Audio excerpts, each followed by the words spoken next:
let's move on to Major League Baseball. Absolutely, absolutely. And we're going to finish out the show with Major League Baseball. We just have some headlines to go over. We'll go over headlines real quick, 10 minutes max, and then hop into the NL Central. Maybe do 20 minutes on the NL Central, try to fit into a SoundCloud clip and round out the show here. So as far as the MLB headlines go, one of the biggest things going on in sports right now is the World Baseball Classic. Yes. If you're not aware of the World Baseball Classic, it's something that happens every 4 years. Last time was 2013. This morning actually was the first game. It was in Pool A. It was between Israel and South Korea. Started at 4:30 a.m. It was actually 6:30 p.m. Korea time. The World Baseball kicked off between those two teams. Israel actually won the matchup. They're an underdog. So there are 12 teams in the WBC, 4 per pool, and 11 of them are 1 through 19 in the world. Some teams didn't make it that were in the top 19. And then you have Israel, little lowly Israel, that's ranked 43rd in How did they get the there? world. They were invited to a qualifying bracket, and they won the qualifying bracket over much higher ranked teams. So they actually won. Israel. They won this morning. I woke up before I was going to work and turned the game on. The score was 2-1. They won in the 10th inning on infielder Scott Burcham. He's a Double-A Rockies player, one of their prospects. He had an infield hit, knocked in a run. Some other notable statistics were the Cardinals closer, Sang-Hwan Oh. He's a closer for the Cardinals. He pitched 1.1 innings, had 3 Ks, so 3 of the 4 batters that he retired. 3 were strikeouts, and retired starting pitcher Jason Marquis, who has been retired from the MLB for 2 years, I believe, or 3 years now. He actually started the game pitching 3 efficient innings with 3 Ks. Israel will be back at it tonight at 10 p.m. So you get, I was like, why are they playing in the same day? You got to think about it. Last night, in South Korea, they played at 6:30 p.m. It was now kind of like a 12 o'clock game for them in the afternoon. Right. So they're playing against. They'll be playing against Chinese Taipei, which I believe is Taiwan. That's another Pool A matchup, and that's going to be at the Gocheok Sky Dome in Seoul, in South Korea. Then tomorrow morning there are 2 matchups, one at 4:30, and that will be between South Korea and Netherlands, which is also in Pool A. And then Pool B gets started off tomorrow with Cuba versus Japan. I'm excited to see Cuba. That's a good one. It's going to be a good one. Cuba has Yoelkis Cespedes, which is Ioannis' little brother. I'm excited. Good Lord! I'm excited to see him. So I'm excited to see him it's a good time. It's a good time to watch guys that you might not see in the majors, or even in America yet. Right.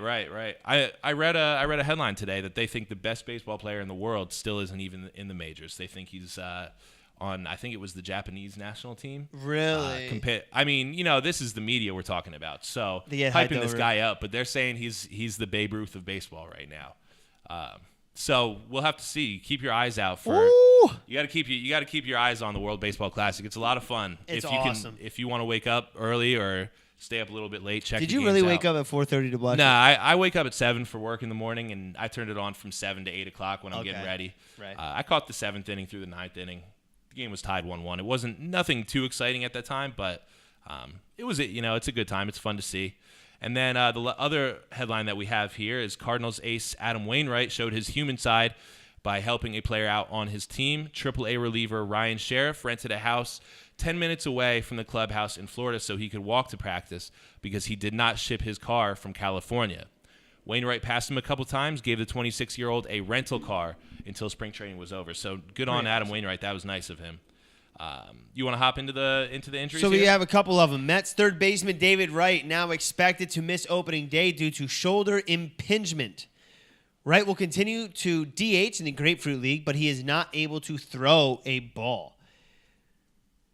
The Metropolitans expect that he will be able to throw again in about 2 weeks, but his arm strength may not be built up enough to compensate to start him at third base. Many believe if this injury lingers, we could be seeing an early retirement from David Wright, who's only played in 75 games across the last 2 seasons. And that actually crossed my mind, either that or a release after this season. If he really doesn't prove to be worth the money, Well, Mets. the nice thing with him, and the only reason I know this is because I'm a fan of the team, they do have an insurance policy on him that they recover 75% of his money. Okay. So, if he's playing, he's getting paid. But if he's not playing, they're still getting, 3/4 of his contract back. So it won't hurt to keep him. Between him and the Mets, it's, been a loving relationship ever since 2004 when he was called up.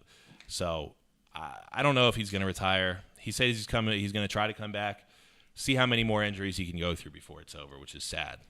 Continuing on the injury reports, a man not on the DL often will probably find himself there for only the second time in his pretty lengthy career. Red Sox left-handed pitcher and starter David Price has pain and soreness in his throwing elbow, but Dr. James Andrews, the famous Dr. James Andrews, told him he will not need surgery to correct the problem.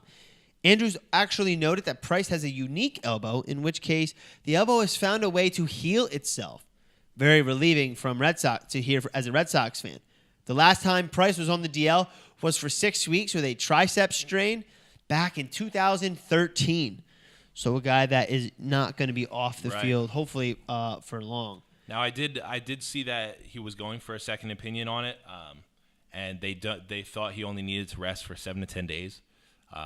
So maybe we can avoid the Tommy John. I mean, Tommy John is an epidemic in the league, so it is unfortunate to see him go down. I'm hoping that it's not going to be a year-long thing for him, or a career ender. Right? Because that Red Sox team is just packed with studs. It's ready to go to the World Series. It's ready to go to the World Series against Chicago. Chris Sale got his first spring start today and looked good too. So, LA Angels reliever Houston Street is not likely to make the opening day roster as well and is expected to miss the next 3 to 4 weeks with a strained lat muscle listed as a grade 1 strain. And San Francisco Giants first base coach Jose Aguaciel will be on the coach's DL, if there is one. After taking a foul ball to the face during a spring training game, he suffered a broken nose and a small fracture in his orbital bone, his eye socket.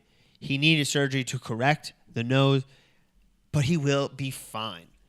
And then we just have one signing this week, which I'm not a Nationals fan. I hate the Nationals. They keep shoring it up, unfortunately. Relief pitcher Joe Blanton signed a 1-year, $4 million contract with the team and will likely compete for the closing role on the team. That's the only real spot that they're lacking on the bullpen is a solid closer, which I still think is not a hole that they're covering here, but it's better than maybe not having anyone. Right. Blanton had a 2.48 ERA with 80 innings pitched for the Dodgers last season, so not a bad earned runs average.